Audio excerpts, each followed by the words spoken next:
Buenos días, estimados alumnos. Vamos a iniciar entonces esta lección 12 ya del curso de Metafísica FIL 14.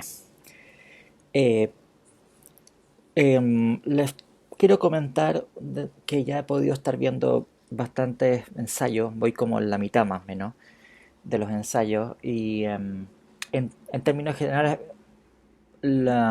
bueno, no he visto todos los que de la gente que está presente en este momento en el curso. Pero por lo menos de lo que he podido ver hasta el momento, en términos generales, se ha hecho un buen trabajo, se ha hecho más o menos el trabajo que se esperaba. Por supuesto, no en todos los casos, siempre hay unos que están mejor, otros que están peor, pero como regla general, creo que se ha conseguido bastante el objetivo que tenía esa actividad de evaluación. Eso me tiene contento. Aunque tengo que seguir corrigiendo y eso me va a tener casi toda esta semana en que estamos. Lo que estábamos considerando en la última lección tiene que ver con la introducción del posibilismo modal, o a veces también denominado realismo modal extremo, de David Lewis, y algunas de sus características centrales, algunas de sus rendimientos explicativos.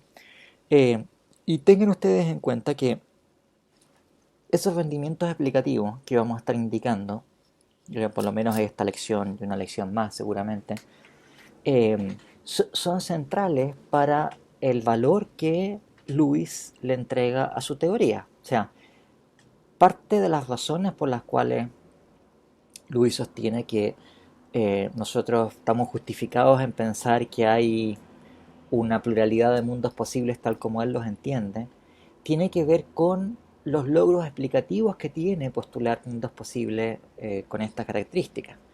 Lewis hace intervenir esa pluralidad de mundos posibles, entendidos, como les digo, de la forma en que él lo hace, para conseguir explicaciones ontológicas de una serie de cosas. La modalidad, por de pronto, las propiedades, la naturaleza de las proposiciones, el contenido del pensamiento del lenguaje, las condiciones de verdad de los condicionales contrafácticos, la semántica de contrapartida, una concepción de la causalidad.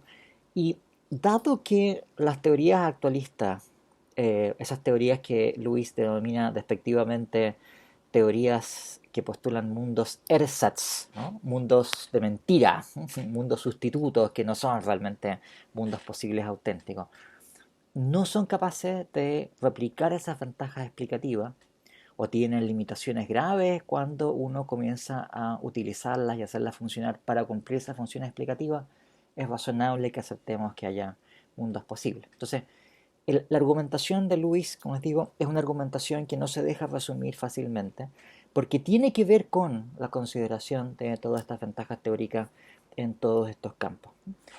Voy a compartirles, como he hecho otras veces, las notas del curso para que sigamos viendo estos temas. Entonces, recuerden ustedes que Lewis caracteriza los mundos posibles, que lo decimos informalmente. Se trata de cosas grandes, se trata de mundos que tienen la misma naturaleza que el mundo en que vivimos, etc.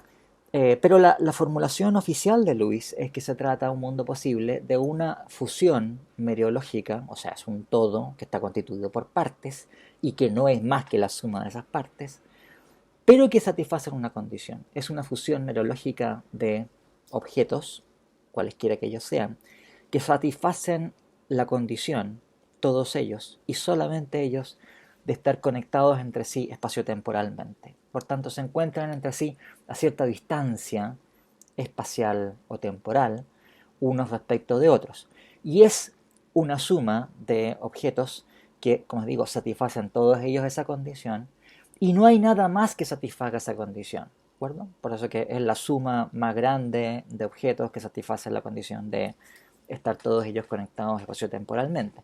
También estábamos considerando que la lección pasada, que dado la forma en que Luis está caracterizando los mundos posibles, dada esta forma en que entiende los mundos posibles, entonces se siguen dos consecuencias de manera más o menos inmediata. Una es que los mundos posibles entre sí naturalmente están separados, están, en fin, no hay ningún tipo de conexión entre uno y otro. Uno puede viajar de un mundo posible y tampoco es posible que existan conexiones causales entre mundos posibles o entre sus habitantes. Y en segundo lugar, que no hay ningún objeto que exista en más de un único mundo posible, ¿no? O sea que esto hace después necesario que Luis tenga que desarrollar un mecanismo como la semántica de contrapartidas, que vamos a explicar en un momento más. Aunque históricamente, eh, primero fue la semántica de contrapartida y después Luis precisó qué es lo que entendía por un mundo posible, ¿no? Pero si uno lo considera esto sistemáticamente, dado que los mundos posibles son entendidos de esta manera, entonces se hace necesario desarrollar algo así como la semántica de contrapartida que vamos a indicar. Si quiero yo fijarme en un par de puntos adicionales hoy día sobre cómo deben ser entendidos los mundos posibles, y después vamos a entrar directamente en la discusión de los rendimientos teóricos que se supone que estos mundos posibles tienen, ¿no? O sea, un punto central que es muy característico del posibilismo modal es la concepción que se tiene de la actualidad o de qué es lo que sea el mundo actual. Eh, Nosotros usamos en el lenguaje ordinario el adverbio actual normalmente para referirnos a lo que sucede en el tiempo presente, ¿no? Algo es actual o de actualidad porque en el presente resulta por oposición a algo pasado, pasado de moda o algo que todavía no ha llegado, etcétera, ¿no? Pero en filosofía hay una tradición muy antigua que viene de Aristóteles, en donde acto y actualidad son la forma de traducir los términos griegos energeia y entelegeia, como, en fin, los que han hecho filosofía antigua, que creo que es la mayoría, ustedes los recordarán. Entonces, lo que está en acto, por oposición a lo que está meramente en potencia, es lo que existe realmente. ¿Bien? Bueno, entonces, en metafísica modal, cuando se habla del mundo actual y cuando se habla de algo actual, se está hablando de algo que existe en nuestro mundo, ¿de acuerdo? Bueno, es obvio que en una concepción posibilista, que es lo que sea actual, tiene que ser entendido de una manera diferente a cómo ha sido entendido tradicionalmente, como lo entiende naturalmente un filósofo actualista, que concede al mundo actual una prioridad ontológica respecto de los mundos meramente posibles. Y Lewis lo que sostiene respecto de el concepto de lo actual, el adverbio actual o, en fin, o la idea del mundo actual, es que estas expresiones tienen un valor indexical o deíctico o demostrativo, ¿no? Esto es, se comportan estas expresiones tal como se comportan otras herramientas u otros elementos que nosotros usamos ordinariamente, que tienen una función de indicar algún elemento que se encuentra inserto en el contexto en el que alguien está hablando, pero que nosotros designamos con una expresión que es como una especie de, ¿cómo decirlo?, expresión comodín, ¿de acuerdo? Esto sucede típicamente con los pronombres, pero no solamente con ellos, sino que también con varios adverbios, y se conocen en filosofía del lenguaje y en lingüística como expresiones indexicales o demostrativos o términos deícticos, ¿no? ¿Por qué se los da esas expresiones? Bueno, porque tiene de alguna manera el valor como de una indicación, ¿no? Por eso que es un deíctico porque es una cosa que uno hace con el dedo, ¿no? O es un término ostensivo porque es una cosa que uno está mostrando. Entonces es esto, ¿no? Eh, y lo que es característico de estas expresiones, que se llaman demostrativos o deícticos o indexicales, ¿no? Es que son expresiones cuyo valor semántico se determina de acuerdo a cuál sea el contexto en donde están siendo utilizados. Entonces, para colocar ejemplos típicos, si yo digo la expresión yo tengo frío, o aquí está nublado, o ahora amaneció, estas expresiones, lo que designan estas cualificaciones adverbiales, ahora, aquí, ¿no?, o el pronombre yo, es algo que se encuentra en el contexto de habla. Yo designa quien quiera que sea que es quien está efectuando la proferencia o la emisión de una expresión lingüística en un contexto. Si yo ocupo esas palabras, el valor semántico que tienen en mi boca es distinto al valor semántico que tienen si alguno de ustedes pronuncia esas palabras. Si yo digo yo tengo frío, estoy diciendo que José Tomás Alvarado tiene frío. Si alguno de ustedes dice yo tengo frío, no está diciendo que José Tomás Alvarado tiene frío, sino está diciendo que alguno de ustedes tiene frío. ¿De acuerdo? Entonces, ¿cuál será el valor de yo? Um, Vas a seleccionar, va a ser completado de acuerdo a cuál sea el preferente de su oración en un contexto determinado. Yo no designa al mismo individuo siempre, en algunos contextos designa uno, en otros contextos designa otro, naturalmente. Y algo semejante sucede también con expresiones como aquí, que designa el lugar en donde se encuentra el hablante, o ahora, que designa el tiempo en que se encuentra profiriendo una oración un hablante. Ojo con eso también con ahora, porque ahora y los tiempos verbales, lo que en inglés se llama tenses, eh, eh, hay filósofos, los filósofos en particular, que defienden una ontología de seriedad. Y veo que varios de ustedes hicieron ensayos sobre eso, sobre temas de ontología temporal. Le asignan un valor diferente ahora. Pero, a ver, en términos generales, ahora funciona como un término indexical, ¿no? Eh, ¿Qué es lo que sucede entonces ahora? Que Lewis lo que sostiene es que el término actual, o cuando nosotros hablamos del mundo actual, estamos hablando de el mundo que habita el hablante. ¿Sí? O sea, el hablante ha de pertenecer a un mundo posible, porque, en fin, hay una suma merológica de todos y solo los objetos con los cuales ese individuo que está profiriendo una oración se encuentra localizado espaciotemporalmente.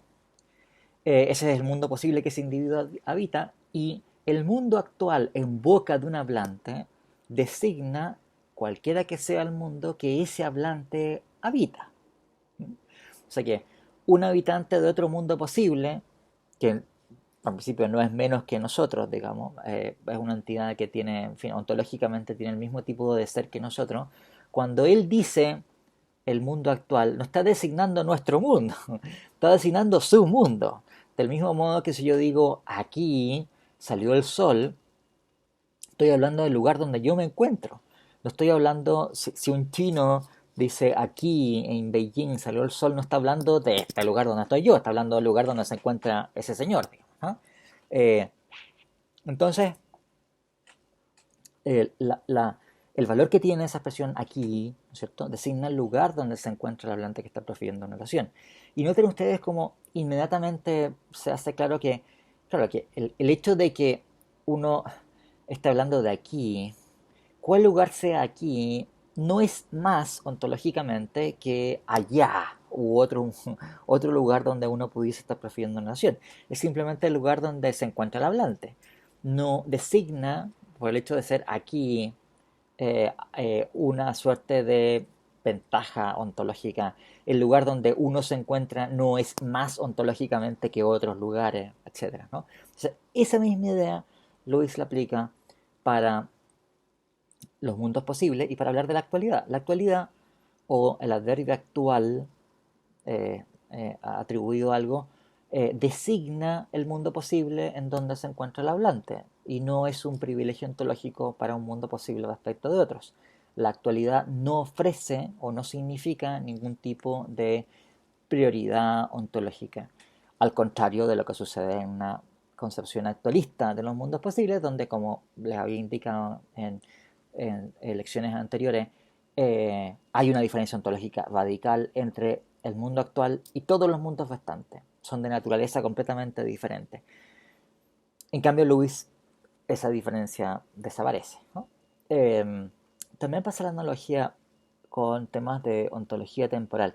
Claro, si ustedes van a temas de ontología temporal, cosas que desgraciadamente no vamos a poder tratar en este semestre porque, en fin, no tenemos tiempo, ¿no? Y como yo les comenté al comienzo del semestre, yo he hecho una opción aquí de darle preferencia este año a metafísica modal por sobre temas de metafísica del tiempo. Otros años he hecho la opción inversa y voy a ir variando esto de año en año. Eh, pero, si hacemos la analogía con temas de metafísica del tiempo, en metafísica del tiempo, lo que sería análogo del actualismo sería el presentismo, ¿ya?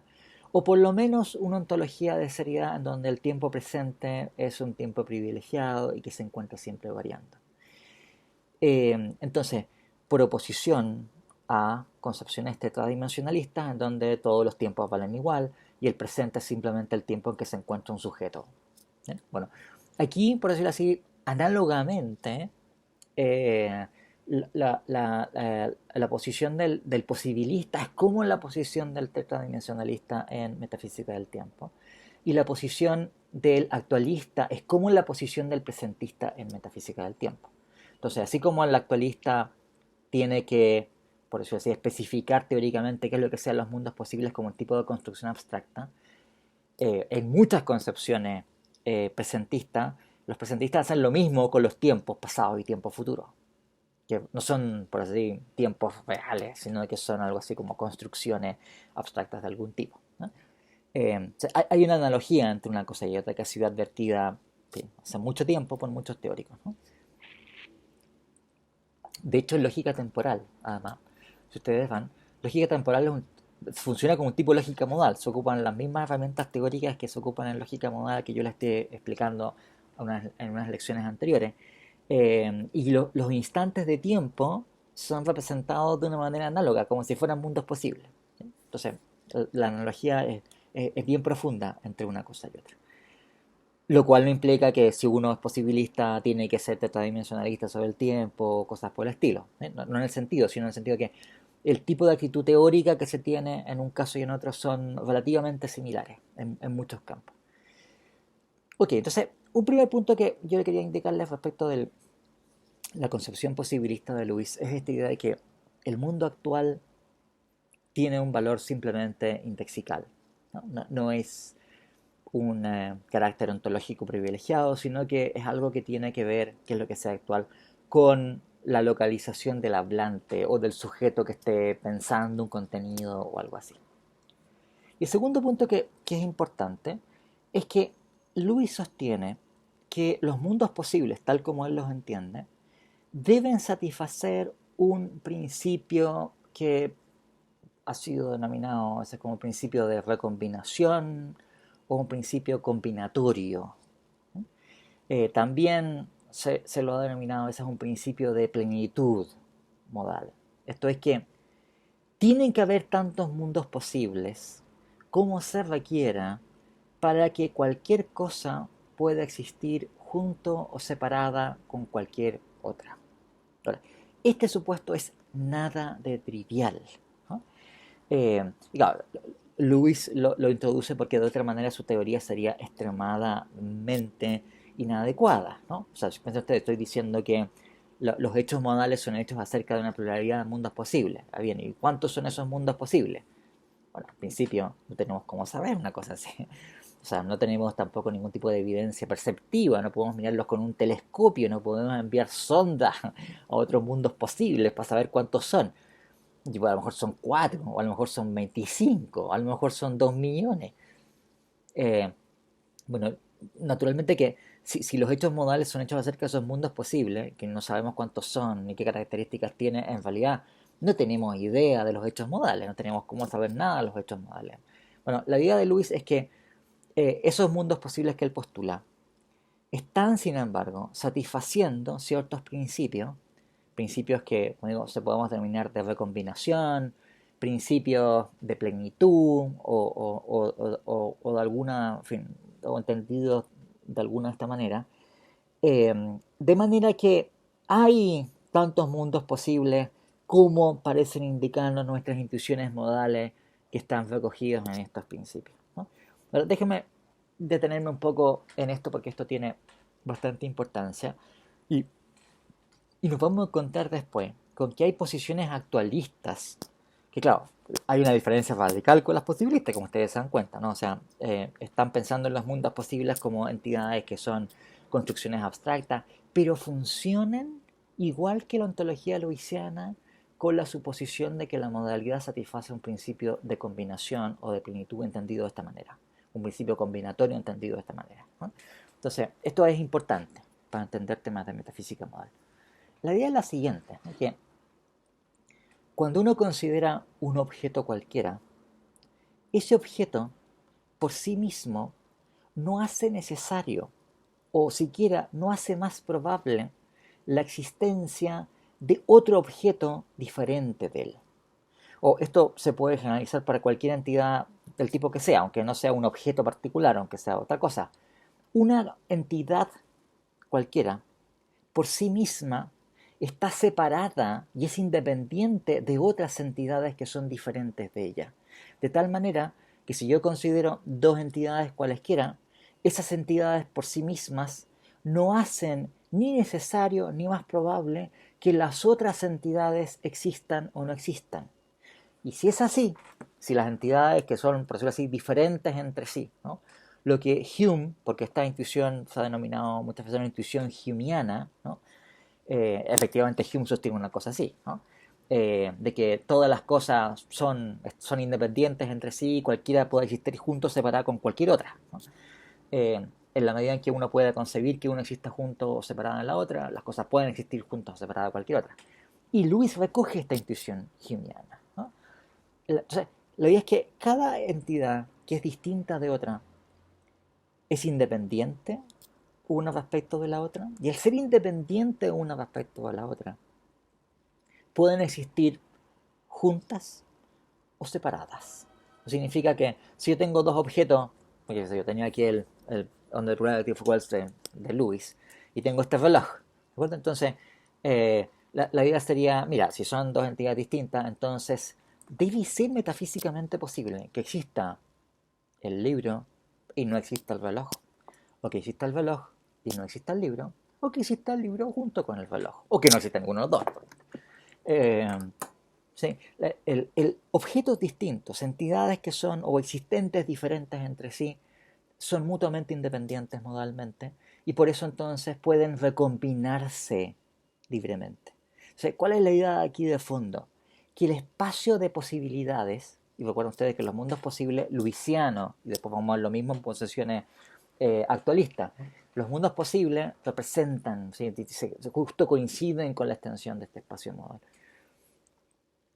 eh, el espacio de posibilidades metafísicas es el espacio que resulta de todas las combinatorias de estos objetos que pueden existir juntos o separados. El espacio modal es un espacio que es tan grande como sean esas combinatorias posibles de objetos que pueden existir juntos o separados. Ahora, hay una complicación específica en el caso de Luis. Vamos a ver más adelante que algunas teorías actualistas lo que hacen es que desarrollan esta intuición exactamente así, o sea, tal como lo estamos enunciando. Pero en el caso de Luis, que utiliza este principio de recombinación o combinatorio o de plenitud, plenitud porque la idea es que tienen que haber tantas posibilidades como, o sea, es la plenitud de todas esas posibilidades que resultan de las combinatorias. Hay una, hay una complicación en el caso de Luis y tiene que ver con lo siguiente. Ustedes recordarán que mencionamos hace un ratito atrás, ¿no? Que ningún objeto existe en más que un único mundo posible. ¿De acuerdo? Entonces uno diría, bueno, entonces, a ver, ¿cómo es posible que, cómo puede suceder que este libro puede existir en otro mundo posible sin el reloj? En el mundo actual existe el reloj y está el libro.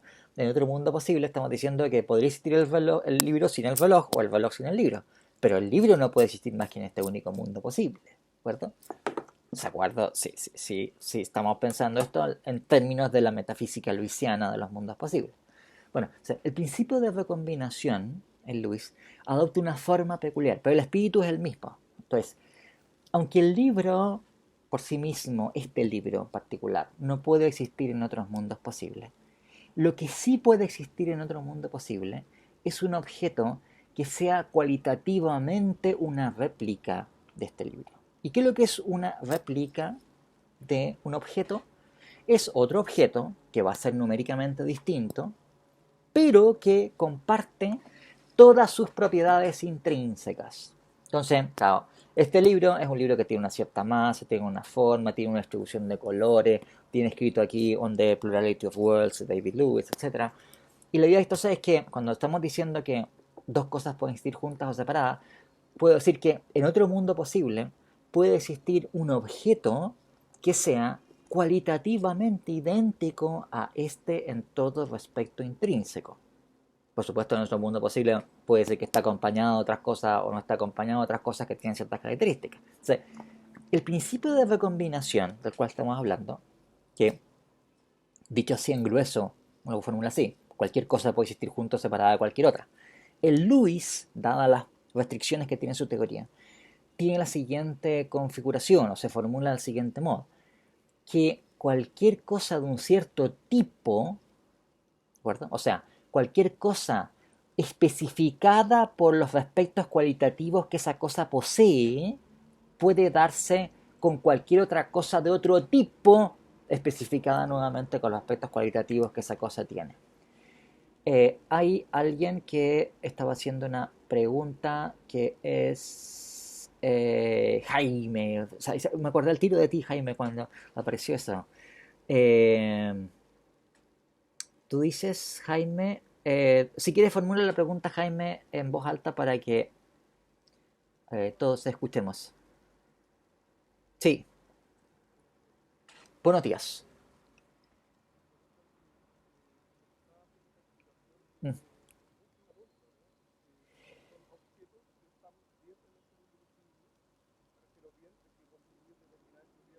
ujú.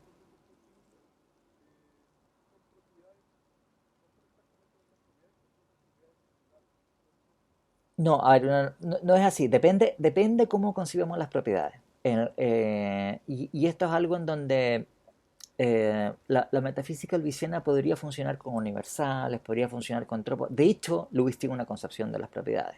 O sea, cuando estamos hablando de objetos que tienen las mismas propiedades intrínsecas, Lewis, eh, sabiendo que hay un margen de maniobra, o sea, que sería compatible con su posibilismo modal entender esas propiedades de varias maneras, tiene una concepción muy precisa de qué es lo que se entiende por esas propiedades. Y no es nada platónico, es una concepción nominalista de las propiedades, lo que él está postulando. Entonces, Jaime, no hay ningún compromiso platónico en esto, ninguno, ¿no? Luis está de acuerdo en que cuando él plantea este principio de combinatorio y qué sé yo, e incluso sus mundos posibles, eso sería compatible con una ontología más o menos platónica de universales no instanciados. Pero de hecho, él no sostiene tal cosa.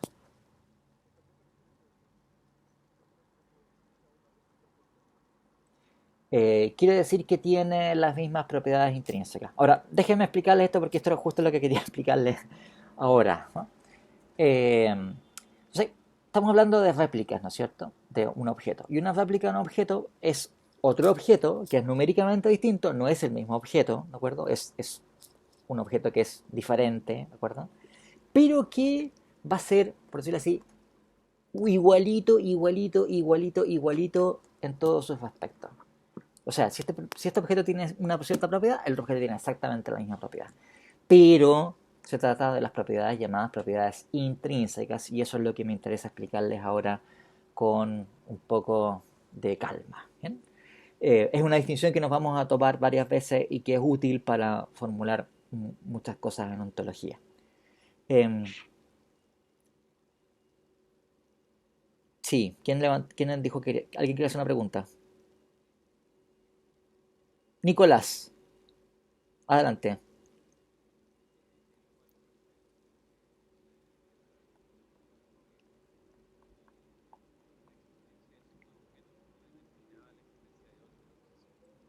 Claro, la idea es que el que exista el libro, bueno, el mundo actual existe el libro y este reloj, ¿ya? Tenemos estas dos cosas.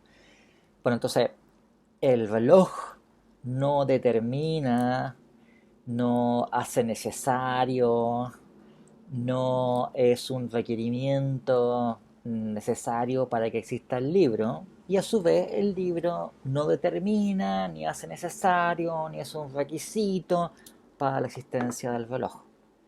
Por tanto, tú vas a tener mundos posibles donde existe el libro y no existe el reloj.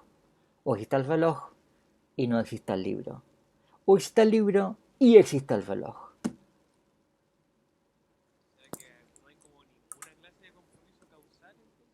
Bueno, A mí me imaginaba que tú ibas a hacer esa que de verdad estaba pensando que me ibas a hacer esa pregunta.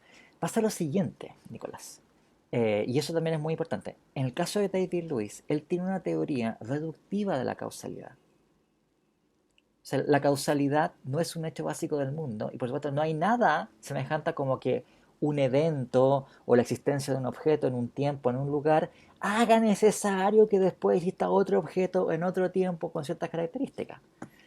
Los hechos causales son hechos que resultan de una distribución previa de hechos que satisfacen ciertas características. Por ejemplo, el que se den, de hecho, en un mundo posible, ciertas regularidades de eventos. Nosotros estamos acostumbrados a pensar esto al revés, diciendo, mira, dado que hay conexiones causales, que las cosas tienen ciertas propiedades y por tanto tienen ciertos poderes para hacer cosas y están conectados entre sí, entonces resultan ciertas regularidades. El punto de vista de un filósofo que al menos comparte esta idea humeana que está detrás del principio de este principio de combinatorio de la modalidad, es que la idea es exactamente inversa. Es porque hay una regularidad. Y la regularidad no tiene ningún motivo, no se da simplemente. En algunos puntos posibles hay irregularidad, en otros no hay regularidad. El nuestro, vivimos en un mundo afortunado donde hay regularidades. Pero podría no haberla, ¿de acuerdo? Eh, bueno, el que existan las regularidades es lo que determina los hechos causales. Ahora, Luis no... ¿Qué cosa? No, o sea, no tiene que ver con la ontológicamente, la causalidad, por ejemplo, muchos autores opinan que es un tipo de regularidad. Eso es lo que se seguía más o menos directamente de Hume. El caso de Luis tiene una teoría distinta, pero sigue siguiendo el mismo espíritu. Luis sostiene que la causalidad es dependencia contrafáctica. Ahora, vamos a explicar esto, pero primero hay que explicar cómo funcionan los condicionales contrafácticos en Lewis y todo el cuento. Pero es una teoría bastante más sofisticada que las anteriores. Pero el espíritu es ese, es que las conexiones causales son hechos derivativos. ¿Vale? Entonces, nosotros tenemos una cierta ilusión de pensar de que el que se produzca un evento, al estar conectado causalmente con otro, determina que el otro evento va a existir. Eso para estos filósofos es una ilusión. No hay tal conexión. Nosotros después, ex post que los hechos se dan de la forma en que se dan, describimos estas cosas como conectadas causalmente o no según la concepción de causalidad que nosotros tengamos. Pero esa es una cosa posterior. ¿Bien? Ahora, déjeme volver sobre el tema de las propiedades intrínsecas y extrínsecas para que, para que se entienda esto. O sea, la idea es, y esto es terminología que les voy a explicar, que las relaciones causales, para filósofos como David Lewis, es una relación externa, no interna. Pero vamos a ir un momento a eso. O sea, primero que nada, quería explicarles yo la distinción entre qué es lo que es una propiedad intrínseca y su opuesto que es una propiedad extrínseca. Y la idea es la siguiente, que propiedades intrínsecas son aquellas propiedades que determinan a un objeto en sí mismo y que no tienen que ver con lo que suceda con otros objetos o no tienen que ver con las relaciones que un objeto tenga o no tenga con otros objetos diferentes de él. Voy a colocarle algunos ejemplos para que vean que la distinción es bien intuitiva, ¿no? O sea, piensen ustedes en el, qué sé yo, la masa de este libro, ¿de acuerdo? O sea, la masa de este libro es una cierta propiedad que tiene naturalmente el libro, ¿bien? Comparen la propiedad de tener este libro una cierta masa con la propiedad de este libro de ser famoso. Entonces, ¿en qué consiste el que el libro sea famoso? Consiste en que hay otras personas que saben de la existencia de este libro. ¿Verdad? Por tanto, si yo quiero decir en qué consiste la propiedad del libro de ser famoso, no es nada que se encuentre en el libro, ¿de acuerdo? No por, sí, por más que yo esté examinando, por decirlo así, las hojas del libro y qué sé yo, y esté investigando sus propiedades químicas, su composición química, y qué sé yo, y su masa, y etcétera, etcétera, voy a descubrir ahí sí, ¡oh, cállate! ¡Es famoso! ¡Ahí está! No, la fama es una propiedad extrínseca, ¿de acuerdo? Que tiene un objeto debido a, no sé, la valoración que tienen otras personas respecto del libro. Es una propiedad extrínseca del libro encontrarse localizado a 10 centímetros de un reloj. Porque no tiene que ver con el libro, tiene que ver con que hay un reloj a 10 centímetros, ¿de acuerdo? Es una propiedad extrínseca del libro estar localizado en una ciudad donde hay una epidemia de coronavirus, porque no tiene que ver con el libro, tiene que ver con otras cosas que pasan alrededor, ¿no? Es una propiedad extrínseca del libro tener un valor de, no sé, 30.000 pesos chilenos, porque no tiene que ver con nada del libro, sino que tiene que ver con lo que están dispuestos a pagar por el libro ciertas personas que estuvieron, ¿cachai? De hecho, hay un famoso ejemplo que se repite mucho en la literatura, por la cual se habla, cuando se quieren hablar de propiedades extrínsecas, se habla a veces, los ingleses hacen estas cosas, hablan de propiedades Cambridge. ¿Ya? Ahora, ¿qué son las propiedades Cambridge? Y esto viene por un ejemplo que dio Peter Yeats, un filósofo inglés muy bueno, de los años 60, 70, en fin, comienzo de los 70. Eh, que era el marido de la Elizabeth Anscombe también, una filósofa, o sea, buenísima, espectacularmente buena. Bueno, entonces Peter Yeats dio el siguiente ejemplo para distinguir esto, ¿no? Diciendo, mira, ¿qué es lo que es un... Él hablaba de cambios tipo Cambridge. ¿Ya? Cambio tipo Cambridge es un cambio en las propiedades de un objeto que tiene que ver con cambio en propiedades extrínsecas. Y el ejemplo que él dio de un cambio Cambridge es que suba el precio de la mantequilla en Cambridge. ¿Ya? Ahora ustedes se dan cuenta, claro, si sube el precio de la mantequilla en Cambridge, no es nada que afecte a la mantequilla. Si tomo un pote de mantequilla va a tener la misma temperatura, la misma masa, la misma forma. No es ningún cambio en la mantequilla que cambia su precio.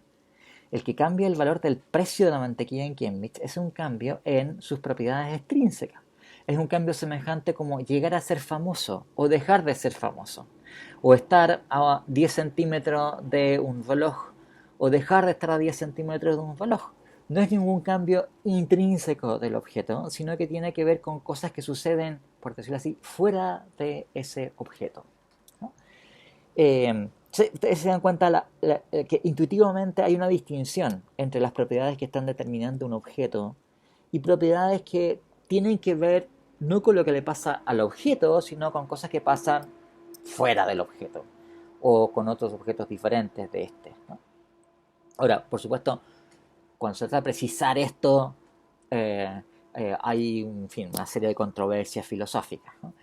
Eh, Muchos filósofos, la manera en que hacen la distinción es la siguiente. Es decir, mira, si tú consideras las propiedades eh, que un objeto tiene, no importa qué otros objetos existan, esas son las propiedades intrínsecas. Entonces, por decirlo así, las propiedades intrínsecas son aquellas que posee un objeto aunque se encuentre acompañado por otros objetos o se encuentre no acompañado por otros objetos o solo, ¿no? En otras palabras, las propiedades intrínsecas son aquellas propiedades cuya posesión por un objeto son invariantes respecto del hecho de encontrarse el objeto solo o acompañado. ¿Ya? Entonces es como imaginarse así como tengo un cubo, ¿de acuerdo? Entonces, si tengo un cubo, la idea es, a ver, la propiedad del cubo de ser de forma de cubo variaría si estuviese acompañado por, no sé, un prisma a 1 kilómetro, o dos prismas a 1 kilómetro, o qué sé yo. Bueno, creo que no es buen ejemplo porque hay efectos gravitacionales. Pero, pero la idea sería, las propiedades intrínsecas son aquellas que son invariantes a que uno esté agregando y quitando cosas. En cambio, propiedades que son extrínsecas no. Por ejemplo, ser famoso es una propiedad que nadie puede tener estando solo, ¿de acuerdo? O sea, uno es famoso siempre que uno sea conocido por otras personas. Si no hay otras personas, uno deja de ser famoso, ¿de acuerdo? Por tanto, la propiedad de ser famoso no es invariante respecto de estar solo o acompañado. De hecho, desaparece cuando uno está solo. Solamente puede tenerlo si es que uno está acompañado por personas que tienen una opinión acerca de uno. ¿De acuerdo? Bien. Hay también una forma de hacerla, pero esto es como muy así como nerd, así. Eh, Ustedes no sé si, bueno, en fin, tal vez no deben recordar estas cosas, pero... Ah, no, verdad que hubo un remake que se hizo hace poco tiempo, pero en el milenio pasado había una serie llamada Star Trek, en donde la gente se teletransportaba de un lugar a otro. Y la teletransportación era un mecanismo en donde era como que tomaban, por decirlo así, un modelo completo de toda tu conformación física a nivel subatómico y la replicaban exactamente en un lugar distante. Y eso llamaban teletransportación. Bueno, entonces la idea sería que las propiedades intrínsecas de un objeto son aquellas propiedades que son invariantes por teletransportación. ¿Bien? Esto no es una definición filosófica, por favor, ¿eh? No es, pero en fin, pero un filósofo, Peter Paningwagen, dice, bueno, esto más o menos funciona intuitivamente. Entonces, si tú tienes ciertas propiedades y esas propiedades las va a preservar el objeto cuando lo hacemos pasar por una máquina de teletransportación tipo Star Trek, esas son propiedades intrínsecas. Y las que no se preservan necesariamente, esas no son propiedades intrínsecas, esas cuentan como propiedades extrínsecas. Ok, entonces, señores, ¿qué es lo que sucede aquí? Que cuando Luis está diciendo que cualquier cosa puede existir junto o separada con cualquier otra, está hablando de réplicas de objetos. No es literalmente este objeto, este mismo libro, sino que la idea es que una réplica de este libro podría existir junto o separada de una réplica de este reloj. Y una réplica es un objeto diferente que posee las mismas propiedades intrínsecas. Jaime, tú preguntabas entonces, diciendo, bueno, pero esas propiedades hay que entenderlas como las entiende Platón, como universales trascendentes. No, en principio dejamos abierto que sean esas propiedades. Pueden ser en abstracto y por el momento universales trascendentes. Pueden ser universales inmanentes, universales aristotélicos, que requieren estar instanciados para existir. Pueden ser tropos y pueden ser también clases de semejanza de un nominalista.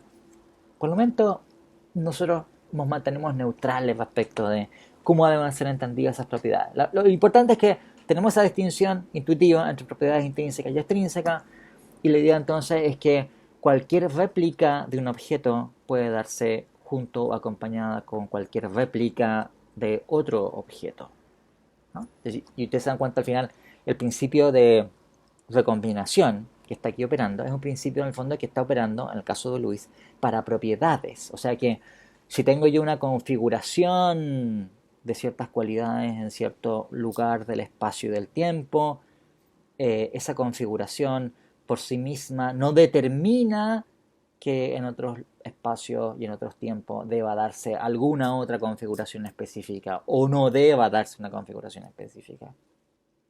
Lo que sucede en una región del espacio y del tiempo es independiente de lo que suceda en otras regiones del espacio y del tiempo. Terminología también que es útil y que vamos también a aprovechar de introducir ahora. Una vez que uno tiene claro esta distinción entre propiedades intrínsecas y extrínsecas, podemos distinguir también dos tipos de relaciones que se pueden dar entre objetos. Hay algunas relaciones que queden automáticamente fijadas una vez que tenemos objetos que tienen ciertas propiedades intrínsecas. O en otras palabras, son relaciones que están fundadas en las propiedades intrínsecas de los objetos que están siendo relacionados. Eh, un sinónimo de objeto que se encuentra relacionado es relatum en latín y en plural relata. Y esto es muy utilizado también en metafísica hoy día. Los filósofos hablan todo el tiempo de los relata, ¿no? Los relata son las cosas que están siendo relacionadas. ¿Bien? Entonces, una relación interna es una relación que está fundada en las propiedades intrínsecas de sus relata. ¿Bien? Por ejemplo, suponen ustedes que tenemos dos personas, Pedro y Juan, y Pedro mide 1,70 m y Juan mide 1,60 m de estatura. Bueno, automáticamente Juan es más alto que Pedro. No me acuerdo cuál era, pero se dan cuenta que por el hecho de que uno tiene 1,60 m y otro tiene 1,70 m, automáticamente están relacionados entre sí de tal modo que el primero es más alto que el segundo o el segundo es más bajo que el primero. Entonces la relación que se da entre ellos de ser más alto que es una relación cuya existencia se da automáticamente por el hecho de que tengo dos cosas que tienen una cierta estatura, que es una propiedad intrínseca, ¿no?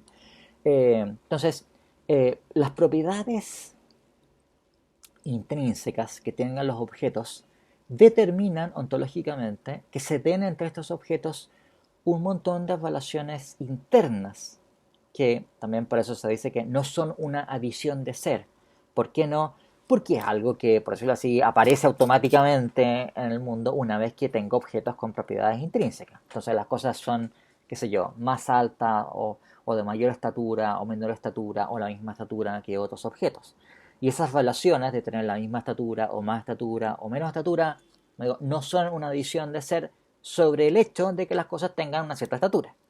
Lo mismo pasa con tener la misma masa o menos masa, o tener el mismo color o distinto color, o en fin, o ser más claro que, más oscuro que, y también son típicamente propiedades, relaciones internas, las relaciones de semejanza. Las cosas se parecen o no se parecen entre sí debido a las propiedades intrínsecas y las características intrínsecas que estas cosas tengan. Dado que dos cosas, por ejemplo, son de color verde, entonces se sigue automáticamente, está fundado en el hecho que tengo dos cosas de color verde, que estas dos cosas tienen el mismo color y son semejantes entre sí por tener el mismo color. Dado que dos cosas, por ejemplo, tienen distintos tamaños, entonces son desemejantes entre sí por no tener el mismo tamaño. ¿De acuerdo? Esas son típicamente relaciones internas entre objetos, las relaciones de semejanza. Hay que hacer una prevención aquí, y es que es característico de las ontologías nominalistas de semejanza que la semejanza no es entendida de esta manera. Después tal vez voy a hablar un poco más de esto cuando veamos la manera en que Lewis entiende las propiedades. Pero la semejanza, aunque intuitivamente parece una relación interna, no lo es para los nominalistas de semejanza, curiosamente.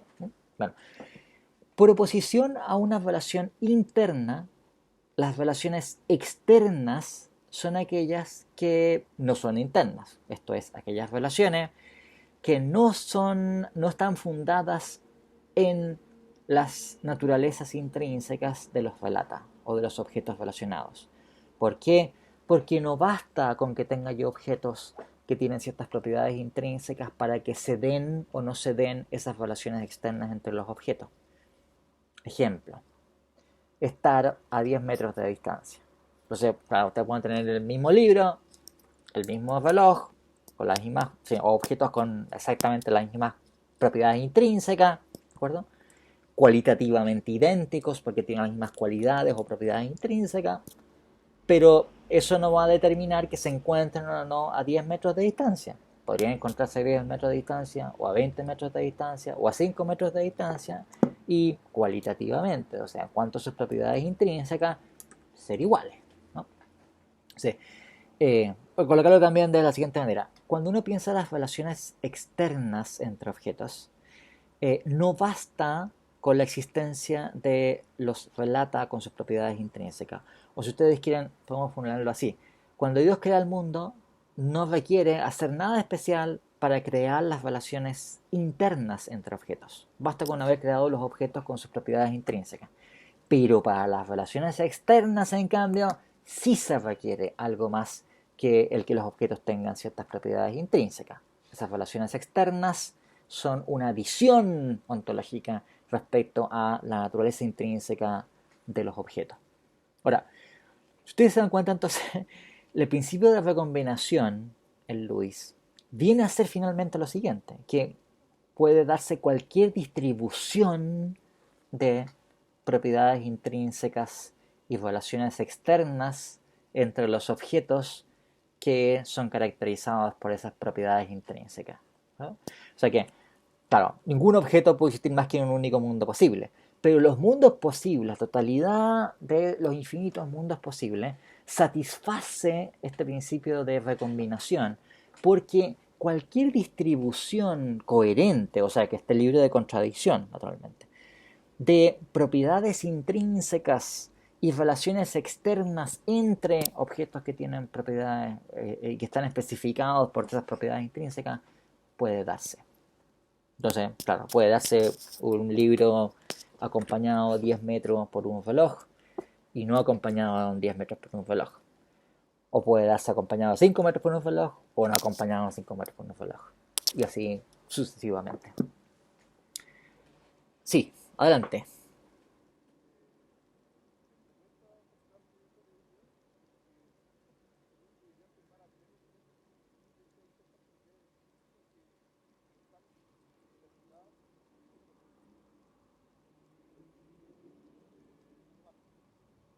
Ya, pero espérate, un imán en principio es una entidad que está efectuando una interacción causal con otras cosas. O sea, aquí la clave es cómo se entiende la causalidad en Luis. ¿Bien? O sea, nuestra intuición ordinaria es que el hecho de que tenga un imán y tenga unos objetos metálicos va a determinar ontológicamente que los objetos metálicos van a, por decirlo así, localizarse y van a adquirir cierta aceleración en relación al imán. Claro, pero esa es una manera de describir esto según nuestro punto de vista popular. El punto de vista luisiano, la relación causal es otra cosa. Y es algo que no determina nada. La relación causal es algo que se sigue de el que las cosas en, el mundo, en un mundo posible sean de cierta manera, ¿no?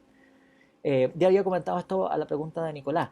La relación causal en la concepción de Luis, pero en la concepción también de otros filósofos, no es un habitante fundamental del mundo, no es un hecho básico del mundo, sino que es un hecho derivativo y que se sigue de otras cosas. Por ejemplo, de el hecho de que cierto tipo de eventos sea acompañado regularmente por otro tipo de eventos. O sea, la regularidad del tipo de eventos y los tipos de eventos, ¿qué es lo que es? Bueno, el que esté instanciado en ciertas propiedades o que se dé cierta distribución de propiedades intrínsecas y relaciones externas entre objetos que tienen esas propiedades intrínsecas. La regularidad de eventos es aquello en que consiste la causalidad. No es que, dado que hay conexiones causales, entonces se siguen que hay ciertas regularidades que podemos constatar empíricamente. No. Y el punto de vista es, hay ciertas regularidades de eventos. ¿Por qué? Porque sí, ¿de acuerdo? Y nosotros después, ex post, describimos esas regularidades de eventos como una conexión causal.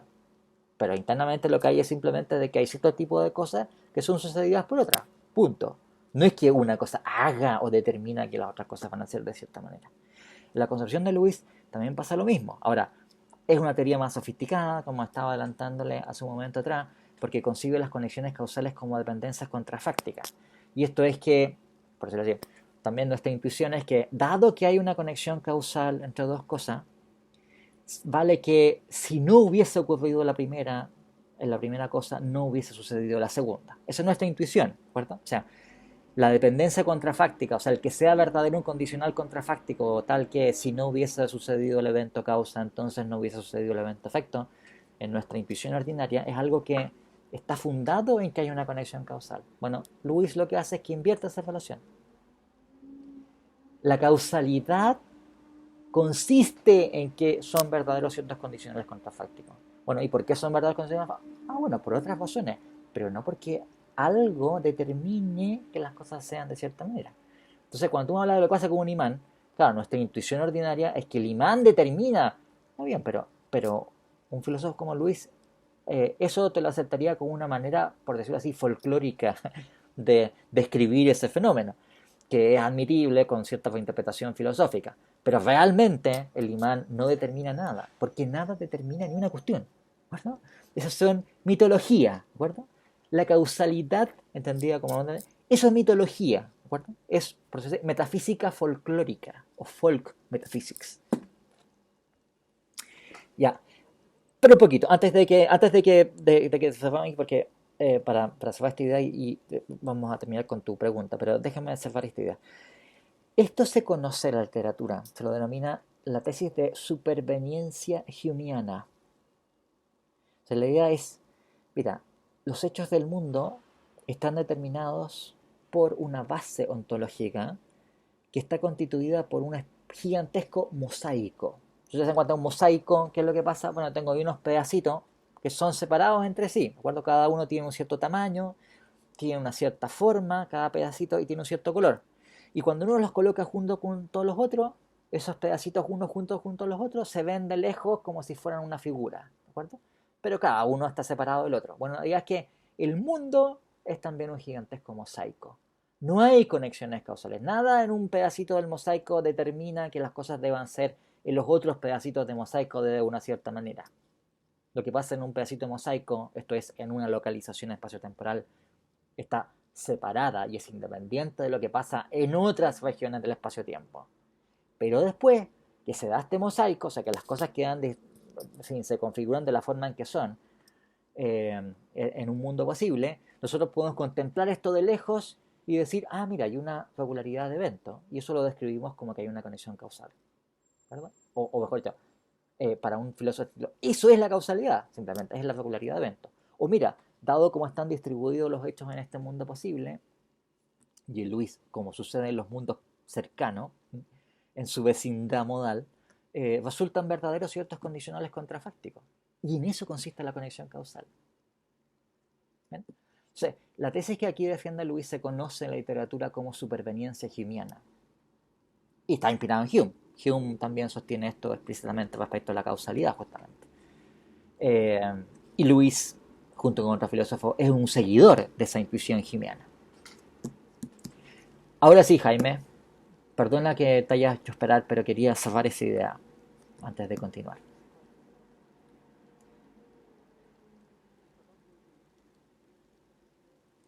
Uh -huh.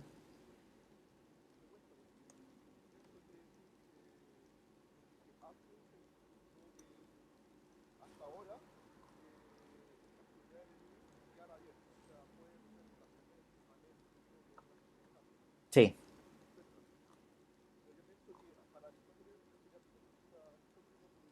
No, Aristóteles, olvídalo. O sea, Aristóteles tiene una concepción de la causalidad que no es la concepción de Luis, por supuesto.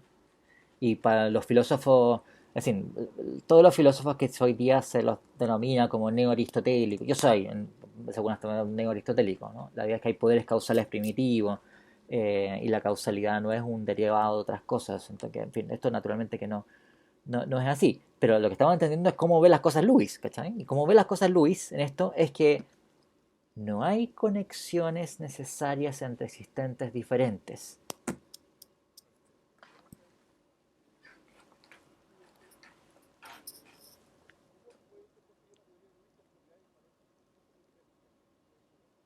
Tú vas a tener que los mundos posibles, cada uno de los mundos posibles, va a tener como habitantes objetos. Y además va a tener como habitantes universales. Eso es. O en vez de tener objetos, va a tener tropos. Pero van a seguir siendo mundos posibles. Si en el mundo actual tú tienes objetos instanciando universales, en otros mundos posibles vas a tener objetos instanciando universales.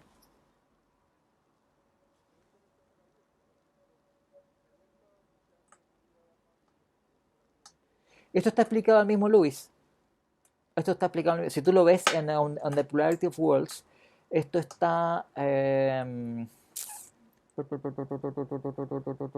déjame pensar. Esto está en el capítulo uno, y está específicamente en la parte que tiene que ver con propiedades. A ver.